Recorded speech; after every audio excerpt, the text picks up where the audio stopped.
ही। जीवन का एक एक क्षण, प्रहर, दिवस अत्यंत महत्वपूर्ण है, इसलिए मनुष्य को इसका सार्थकता से प्रयोग करना चाहिए। इसके लिए आवश्यक है कि मनुष्य प्रतिदिन एक वेद मंत्र, आधा श्लोक, श्लोकांश अथवा एक अक्षर का स्वाध्याय करे। यदि ऐसा करने में कोई बाधा हो तो दान करे। यदि मनुष्य के लिए दान करना भी संभव ना हो तो उसे परोपकार अथवा अन्य शुभ कर्म करके दिन व्यतीत करना चाहिए। जो मनुष्य इसका अनुसरण नहीं करते उनके जीवन का प्रत्येक क्षण व्यर्थ जाता है।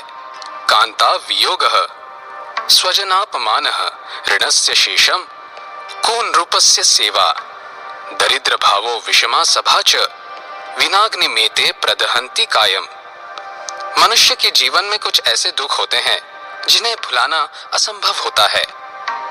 पत्नी वियोग, स्वजन द्वारा किया गया अपमान, ऋण, दुष्ट स्वामी की चाकरी तथा मूर्खों से युक्त स्थान में दरिद्रता युक्त जीवन यापन करना, ये कष्ट मनुष्य के शरीर को अस्वस्थ कर उसे मृत्यु की ओर धकेलते हैं। नदी तीरे च ये वृक्षाः परगेहेषु कामिनी मंत्री हीनाश्च राजानः शीघ्रम नश्यन्त्य संशयम। चाणक्य कहते हैं कि जिस प्रकार तीव्र वेग से बहने वाली नदी के किनारे स्थित वृक्ष शीघ्र ही नष्ट हो जाते हैं, उसी प्रकार दूसरे के साथ रहने वाली स्त्री तथा सुयोग्य मंत्री से हीन राजा का अतिशीघ्र नाश हो जाता है। बलम विद्या च विप्राणाम राज्ञाम सैन्यम बलम तथा वित्तम च वैश्यानाम शूद्राणाम परिचार्यका। चाणक्य के अनुसार जिस प्रकार ब्राह्मण विद्या शक्ति से, राजा सैन्य शक्ति से, वैश्य धन शक्ति से तथा शूद्र सेवा कार्य से अपने अस्तित्व को प्रकट करता है, उसी प्रकार संसार में प्रत्येक मनुष्य का किसी न किसी शक्ति के कारण ही अस्तित्व होता है। इस शक्ति के अभाव में वह पूर्णतः महत्वहीन हो जाता है। निर्धनम पुरुषम वैश्या प्रजा भग्नम नृप त्यजेत खगावीत फलम वृक्षम भुक्तवा चाभाग्यता गृहम। अतिथि के विषय में चाणक्य अपने विचार व्यक्त करते हुए कहते हैं कि अतिथि का महत्व एक क्षणिक विराम में ही निहित है। निसंकोच या निर्लज्ज होकर एक ही स्थान पर निवास करते रहना अतिथि के लिए अशोभनीय है।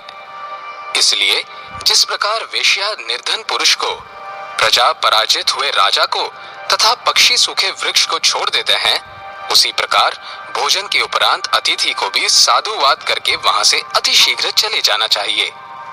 गृहीत्वा दक्षिणाम विप्रास्त्यजन्ति यजमानकम प्राप्त विद्या गुरुम शिष्या दग्धारण्यम मृगास्तथा। चाणक्य कहते हैं कि जिस प्रकार दक्षिणा प्राप्त करके ब्राह्मण आगे बढ़ जाता है, विद्यार्जन के बाद गुरु से विदाई लेकर शिष्य अपना मार्ग पकड़ लेता है तथा वन के जल जाने के बाद पशु पक्षी जीव जंतु आदि उसे त्याग देते हैं, उसी प्रकार मनुष्य को उद्देश्य की प्राप्ति हेतु लिया गया आश्रय उद्देश्य के पूर्ण हो जाने के बाद अतिशीघ्र छोड़कर चले जाना चाहिए। उसका यह कार्य बुद्धिमत्ता का परिचायक होगा। दुराचारी च दूरदृष्टिर्दुराहवासी च दुर्जनः यन्मैत्री क्रियते पुंभिर्नरः शीघ्रम विनश्यति।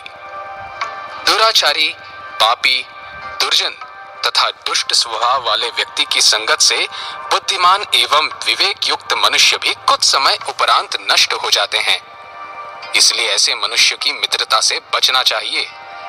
चाणक्य की दृष्टि में ऐसे मनुष्य के साथ मित्रता करने से केवल बुद्धिमान एवं योग्य मनुष्य को ही हानि उठानी पड़ती है।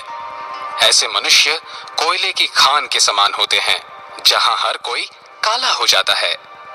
समाने शोभते प्रीति ही राज्ञी सेवाच शोभते वाणिज्यम व्यवहारेषु दिव्या स्त्री शोभते गृहे। अपने स्तर के व्यक्ति के साथ स्थापित प्रेम और सौहार्द युक्त संबंध ही मनुष्य के लिए उचित होते हैं। इसी प्रकार शासकीय सेवा उचित होती है। व्यापार में लोक व्यवहार और घर के लिए उत्तम गुणों से युक्त स्त्री उपयुक्त है। अर्थात मनुष्य को सामाजिक स्तर पर बराबर के व्यक्ति के साथ संबंध बनाने चाहिए। इसी प्रकार केवल सरकारी नौकरी ही मनुष्य को स्थिरता प्रदान करती है। इसलिए अन्य नौकरियों की अपेक्षा इसे महत्व दें। व्यापार में लोक व्यवहार और वाक्पटुता पर ही व्यक्ति की सफलता निर्भर करती है। इसी तरह घर में केवल गुणवती और सुशिक्षिता स्त्री ही शोभायमान होती है। इसलिए मनुष्य उपर्युक्त बातों का सदैव अनुपालन करें।